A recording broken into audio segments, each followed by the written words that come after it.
America की सत्ता संभालते ही डोनाल्ड ट्रंप के कई फैसलों ने दुनिया में हलचल बढ़ा दी है। ताजा मामला दूसरे देशों पर लगाए जाने वाले टैरिफ को लेकर है। ट्रंप ने हाल ही में कनाडा, मैक्सिको और चीन से आने वाले सामानों पर नए टैरिफ लगाए हैं। ट्रंप ने एक कार्यकारी आदेश पर हस्ताक्षर किए, जिसके तहत कनाडा और मैक्सिको से आने वाले सभी सामानों पर 25% शुल्क लगाया जाएगा। वहीं चीन से आने वाले सामानों पर 10% तक शुल्क लगाने की बात कही गई है। ट्रंप और उनके समर्थकों का मानना है कि ये कदम इन देशों को अवैध प्रवासन और नशीले पदार्थों की तस्करी पर अंकुश लगाने के लिए दबाव बनाने के उद्देश्य से उठाया गया एक कदम है। वहीं ये भी कहा गया कि टैरिफ ट्रंप की आर्थिक रणनीति का हिस्सा है। वो इस कदम के जरिए अमेरिकी अर्थव्यवस्था को बढ़ाने, अमेरिकी लोगों के हितों की रक्षा करने और नौकरियां बढ़ाने पर जोर दे रहे हैं। चुनावी प्रचार में भी ये ट्रंप ने कहा था कि शुल्क आपके लिए कोई लागत नहीं होंगे, ये एक दूसरे देश के लिए लागत होगी। लेकिन दुनिया भर के तमाम अर्थशास्त्रियों ने ट्रंप के इस फैसले पर हैरानी जताई है। उनका कहना है कि ट्रंप का ये कदम दूसरे देशों के लिए नुकसानदेह है और ये खुद आम अमेरिकियों के लिए भी एक बड़ा खतरा बन सकता है। चलिए फिर जानने की कोशिश करते हैं कि अमेरिका में महंगाई किस कदर बढ़ सकती है अगर ऐसा होता है तो।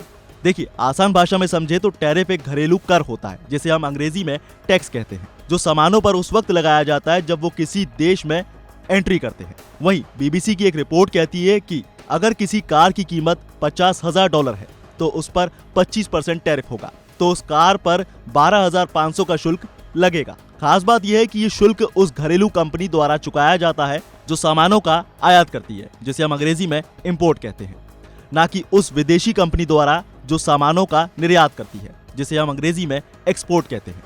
इस लिहाज से ये एक सीधा कर होगा, यानी इस लिहाज से ये एक सीधा टैक्स होगा जिसे घरेलू अमेरिकी कंपनियां अमेरिकी सरकार को चुकाती हैं।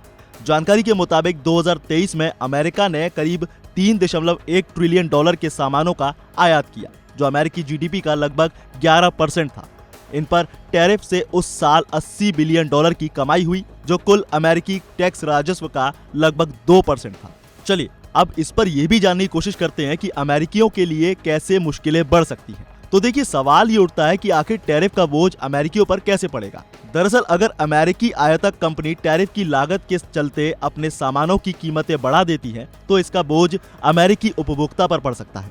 अगर अमेरिकी आयातक कंपनी इस लागत को खुद सहन करती है तो इसे उपभोक्ताओं तक नहीं पहुंचाया जाता और इससे आर्थिक बोझ, जिसे एक बर्डन कहा जा सकता है, अमेरिकी कंपनियों के रूप में देखा जाएगा। इसी पर कुछ एक्सपर्ट्स का कहना है, जिन्हें हम इकोनॉमिस्ट कह सकते हैं। उनका कहना है कि ट्रंप के पहले कार्यकाल यानी 2017 और 2020 में लागू किए गए टैरिफ का ज्यादातर आर्थिक बोझ अमेरिकी उपभोक्ताओं ने ही उठाया था। इसे अगर हम ऐसे माने कि चीनी आयातक पर लगने वाले टैरिफ के वजह से इलेक्ट्रॉनिक्स, मशीनरी, खिलौने और यहाँ तक कि घरेलू सामान की कीमतों में भी बढ़ोतरी हो सकती है। कनाडा और मैक्सिको से इंपोर्ट की गई कारों और ऑटो पार्ट्स पर टैरिफ लागू होने से अमेरिका में कारों की कीमतों में बढ़ोतरी हो सकती है और इसी वजह से इसका असर न केवल कार खरीदारों पर पड़ेगा बल्कि इस उद्योग में काम करने वाले मजदूरों पर भी पड़ सकता है।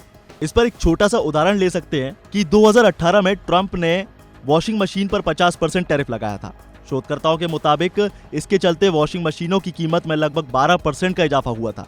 इस वजह से अमेरिकी उपभोक्ताओं को इन उत्पादों के लिए हर साल करीब $1.5 बिलियन ज्यादा चुकाने पड़ते थे। चलिए अब ये भी समझने की कोशिश करते हैं कि रोजगार पर इसका क्या असर पड़ सकता है। तो देखिए, टैरिफों के इम्पैक्ट से अमेरिकी श्रमिकों को भी नुकसान हो सकता है। ट्रंप का दावा था कि उनकी टैरिफ नीति अमेरिकी श्रमिकों के लिए काम के अवसर पैदा करेगी, लेकिन कई एक्सपर्ट्स का मानना है कि ये सिर्फ एक भ्रम है।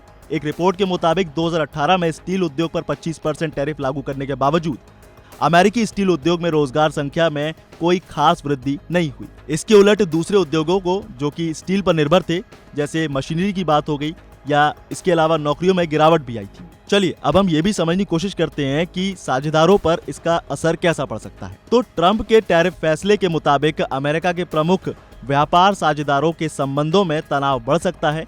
यदि कनाडा, मैक्सिको और चीन इस नीति का विरोध करते हैं तो व्यापार पर इसका सीधा एक वॉर का खतरा हो सकता है। इसके अलावा ऐसी सिचुएशन में इन देशों द्वारा अमेरिकी सामान पर टैरिफ लगाए जा सकते हैं, जो अमेरिकी उत्पादों की मांग को घटा सकता है। 2018 में चीन पर टैरिफ लगाने के बाद चीन ने अमेरिकी कृषि उत्पादों जैसे सोयाबीन पर 25% का टैरिफ लगा दिया था, जिससे अमेरिकी किसानों को भारी नुकसान हुआ था। तो अब देखने वाली बात होगी कि ट्रंप अपनी इस नीति से अपने देश की इकोनॉमी को बचा पाते हैं। क्या रोजगारों पर कोई असर पड़ सकता है? आने वाले वक्त में इस बात का जवाब मिल जाएगा। बाकी फिलहाल इस खबर में बस इतना ही। आपकी इस खबर के बारे में क्या राय है हमें कमेंट में जरूर बताएं। साथ ही वीडियो को लाइक शेयर जरूर करें और ऐसी तमाम अपडेट्स के लिए बने रहिए वन इंडिया हिंदी के साथ।